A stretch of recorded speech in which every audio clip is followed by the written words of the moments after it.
मुखिया जी कंफ्यूजन छोड़ दीजिए और चुनाव की तैयारी में लग जाइए। भावी मुखिया जी लोगों से भी बोल रहे हैं या तो तमाम पदों के जो जनप्रतिनिधि हैं जो चुनाव लड़ना चाहते हैं, बस इतना ही कहना चाहते हैं कि नियमों के पेज को अलग रख दीजिए और चुनाव के तारीखों का भी डेट अलग रख दीजिए। वो भी झंझट नहीं है, वो झंझट राज्य निर्वाचन आयोग और बिहार पंचायती राज विभाग का है।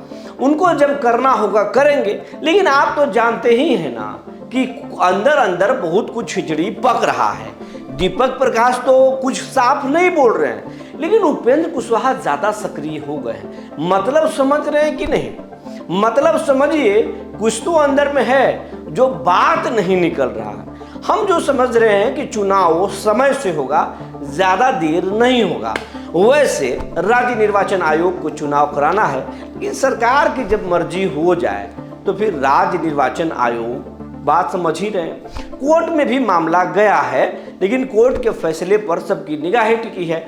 कब फैसला आएगा खैर वो तो अलग बात है, लेकिन हाई कोर्ट का एक फैसला आरक्षण रोस्टर पर आया है जो आज हम आपको बताएंगे। आपका कंफ्यूजन भी दूर करेंगे कि आरक्षण किस आधार पर होगा और कौन से नियम काम करेंगे, ये सब कुछ बताएंगे। चुनाव के तारीखों के बारे में भी बताएंगे। तारीख की घोषणा तो नहीं हुआ है, लेकिन अंदर में क्या पक रहा है ये भी आपको बताएंगे। जी नमस्कार, मैं हूं विपुल कुमार और आप देख रहे हैं सूर्य बिहार डिजिटल न्यूज।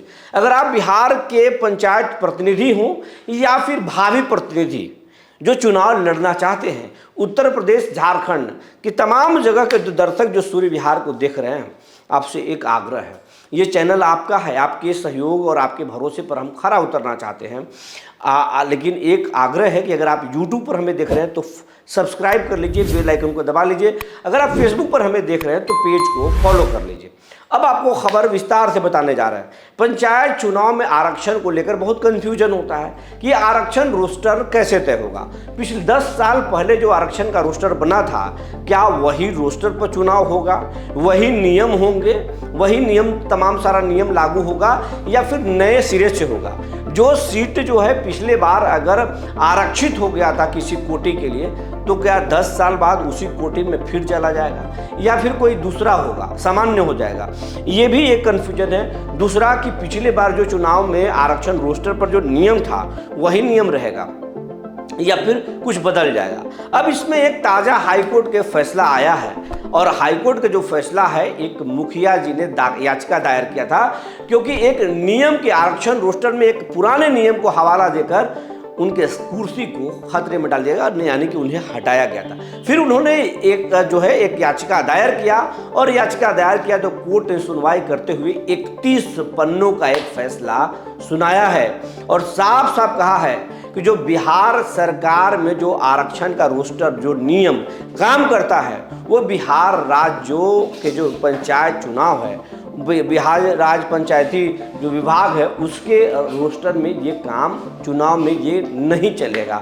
हाईकोर्ट ने क्या कुछ कहा है, सबसे पहले आपको ये खबर हम दिखा रहे हैं।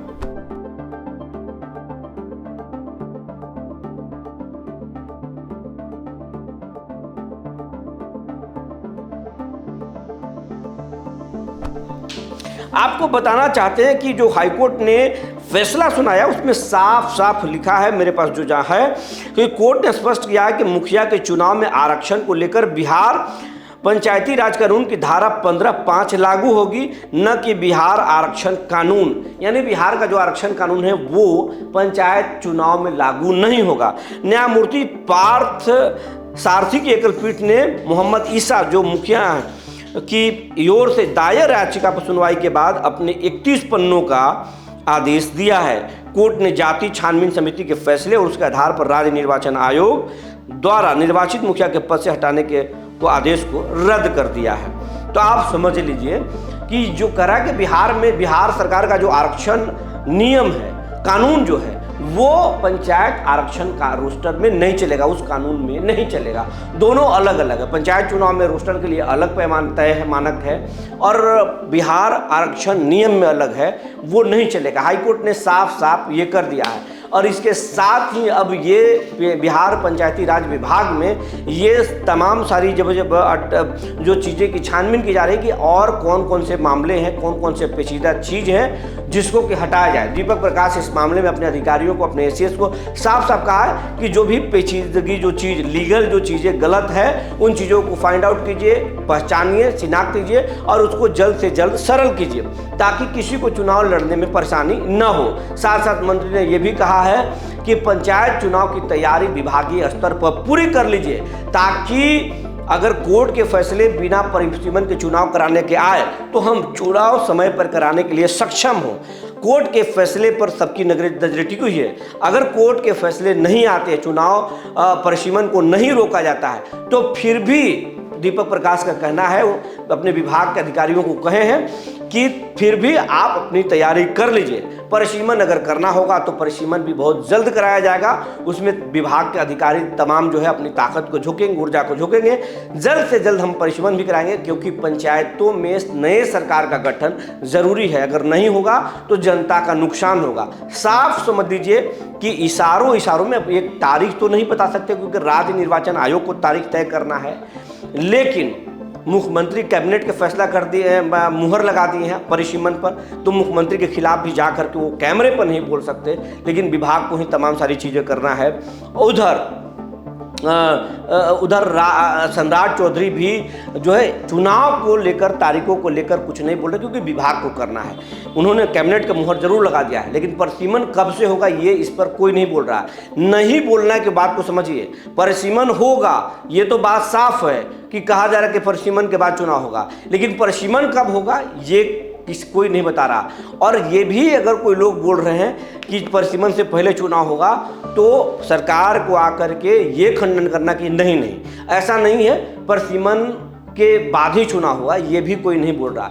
इसे साफ इशारा समझ सकते हैं कि वो एक फैसला जरूर है लेकिन सरकार में बहुत कुछ चल रहा है। और दीपक प्रकाश से ज़्यादा उपेंद्र कुशवाहा आजकल सियासी गलियारों में चर्चे में है क्योंकि उपेंद्र कुशवाहा कभी सम्राट चौधरी को इशारे में कह रहे हैं नालंदा से कि हम जितना मुखरता से अपनी आवाज़ उठा सकते हैं बीजेपी के मंच पर सम्राट नहीं बोल सकते, ये बात वो बोल रहे हैं। प्लस में 65% आरक्षण की मांग उन्होंने कर दी जब देश भर में आरक्षण का मामला चल रहा है।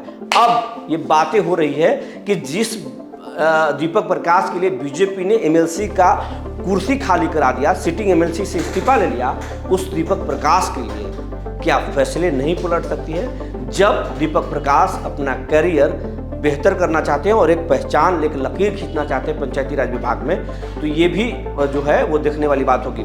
अगर बात सम्राट चौधरी की करें तो बिहार के जो मुख्यमंत्री सम्राट चौधरी वो भी बिहार पंचायती राज मंत्री रह चुके हैं। नीतीश कुमार के सरकार में वो पंचायती राज मंत्री थे, तो ये बहुत अहम विभाग माना जाता है। और गाँव की सरकारों में जिस नेता का पकड़ हो जाए वो सियासत में जो है एक बड़ा चेहरा बन जाता है, एक पकड़ मजबूत कर लेता है। अब देखने वाली बात होगी कि दीपक प्रकाश कौन से गुल खिलाते हैं, चुनाव कब होगा। लेकिन इतना तो जरूर है, चुनाव समय से हो सकता है, इसकी भी चर्चाएं तेज है। परिसीमन भी होगा तो परिसीमन समय से होगा। जो जानकारी निकल कर आई थी हमने आपको बता दिया। तब तक के लिए धन्यवाद।